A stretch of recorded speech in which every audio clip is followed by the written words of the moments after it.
মুহররম মাসটি বছরের হিজরি বর্ষের প্রথম মাস। এই মাসটির নানান তাৎপর্যপূর্ণ দিক আছে।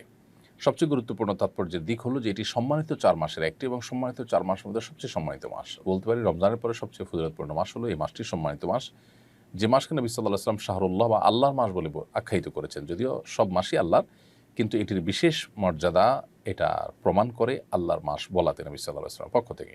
দ্বিতীয়ত হলো এই মাসের করণীয়। এ মাসে আমরা বেশি বেশি করে নফল রোজা রাখার চেষ্টা করব, কারণ নবী সাল্লাল্লাহু আলাইহি ওয়াসাল্লাম বলেছেন আফদালুস সিয়ামি বা'দা রমাদান শাহরুল্লাহিল মুহররম। রমজানের পরে সবচেয়ে উত্তম রোজা হলো আল্লাহর মাস মুহররম মাসের রোজা। এই মাসে আশুরার দিন রয়েছে, অতএব আশুরার দিন উপলক্ষে বিশেষভাবে 2 দিন ব্যাপী রোজা রাখা, 9 এবং 10ই মুহররম অথবা 10 বা 11ই মুহররম, এই দিন 2টা দিন রোজা রাখা হলো সুন্নাহ।